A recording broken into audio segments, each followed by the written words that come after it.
बिस्मिल्लाहिर्रहमानिर्रहीम। प्यारे भाई और बहनों, अस्सलाम वालेकुम वरहमतुल्लाहि वबरकातुहू। उम्मीद है कि आप सब खैरियत से होंगे। मैं हूं आपका मेज़बान हकीम शहबाज हुसैन नवान और आप इस वक्त देख रहे हैं Hakeem Shahbaz herbal TV on YouTube. प्यारे भाई और बहनों, एक बहुत बड़ा मसला जो है वो हमारे साथ भी पेश आता है, बहुत सारे तिब्बा इकराम के साथ पेश आता है, बहुत सारे मरीज़ों के साथ पेश आता है। अक्सर ये होता है, मरीज़ जब किसी भी तबीब के पास जाते हैं तो ज़ाहिर बात है उसने सबसे पहले, अगर वो पढ़ा लिखा है, काबिल है, समझदार है, तो तबीब का ये काम होता है कि सबसे पहले मरीज़ का मिजाज मालूम करे कि इसका मिजाज क्या है। उसके बाद फिर उसकी अहम अमराज़ व अलामात वो मालूम करता है और उसके बाद फिर वो मरीज़ के लिए नुस्खा तजवीज़ करता है। जो पढ़े लिखे, समझदार, बाशऊर, सही तबीब हैं, असली हकीम हैं, उनका यही काम होता है।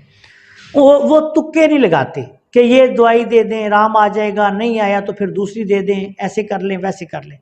ये अलहदा बात है कि मर्जियाती कैफियत में बाज़ औक़ात मरीज़ के मर्ज़ के तूल और अर्ज़ को मद्देनज़र रखकर अद्वियात तब्दील भी करनी पड़ती है। बाज़ औक़ात फ़र्ज़ करें 500 मिलीग्राम की दवाई देनी पड़ती है तो बाज़ औक़ात उसको 1000 पे भी लेके जाना पड़ सकता है, 2000 मिलीग्राम पे भी लेके जाना पड़ सकता है।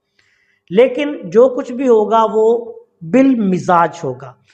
अच्छा, अब मसला ये होता है कि बहुत सारे अतिबा कराम भी हमें व्हाट्सएप मैसेज करते हैं कि हम मरीज़ को दवाई देते हैं, मुकम्मल तौर पे दुरुस्त तशख़ीस करते हैं, अमराज़-ओ-अलामात देखते हैं, मरीज़ को दवाई दे दी, लेकिन जब मरीज़ दवाई खाता है तो वो कहता है जी मुझे ये मसला हो गया, मुझे वो हो गया, मुझे ये हो गया। कई मरीज़ शिकायत करना शुरू कर देते हैं कि मुझे दवाई खाने से घबराहट हो रही है, या मेरे पेट में दर्द हो रहा है, या कोई मसला ऐसा हो सकता है। बाज़ औक़ात ऐसा भी होता है कि मरीज़ पहले ही वो मैदे के मसाइल में मुब्तला होता है, एच पैलोरी पॉजिटिव है, सोज़िश मैदा है, अल्सर है और बहुत से मसाइल उसको हो सकते हैं। तो वो दूसरे मसाइल के हल के लिए तबीब के पास आया होता है। मिसाल के तौर पे जिस्म में दर्दें हो रही हैं, बुखार है, कुछ ऐसी कैफियत है, तो वो जब मरीज़ दवाई खाता है तो उसको साथ मैदे के मसाइल भी शुरू हो जाते हैं। तो ऐसी सूरत में क्या करना चाहिए? ये अतिब्बा इकराम के लिए बहुत अहम वीडियो है और बिलखसूस मरीज़ों के लिए। तो ऐसे तमाम मरीज़ और अतिब्बा इकराम जिनके मरीज़ ये शिकायत करें कि हम दवाई खाते हैं, हमें तकलीफ़ होती है, तो वो ये किया करें कि दवाई को खाने के दरमियान कर दें। मरीज़ को ये हिदायत करें कि जब मरीज़ खाना खाए, उसने फ़र्ज़ करें 1 रोटी खानी है तो आधी रोटी खा के ऊपर से दवाई खाए, दवाई खाने के बाद फिर दोबारा आधी रोटी जो है वो ऊपर से खा ले।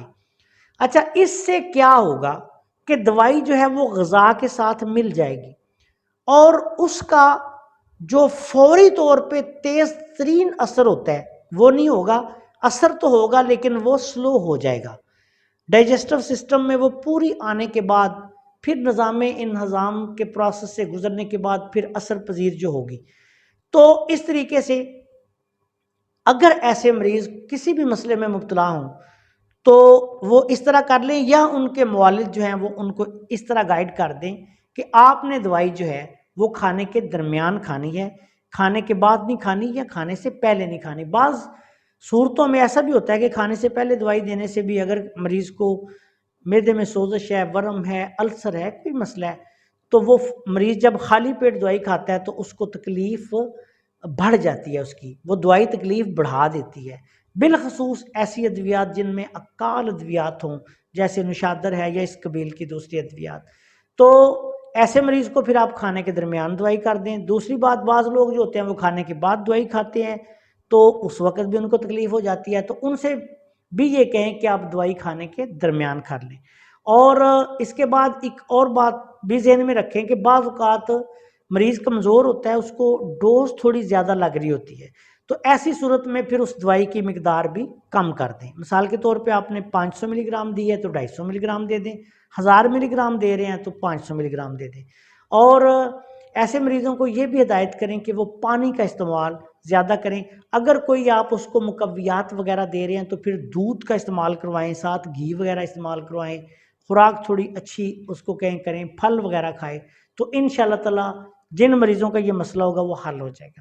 آپ سے گزارش ہے کہ اگر آپ نے ابھی تک ہمارے چینل کو سبسکرائب نہیں کیا تو چینل کو سبسکرائب کر لیں اور ہماری ان ویڈیوز کو اپنے دوسرے دوستوں کے ساتھ شیئر بھی کر دیا کریں تاکہ وہ بھی ان سے فائدہ اٹھائیں۔ السلام علیکم ورحمۃ اللہ وبرکاتہ۔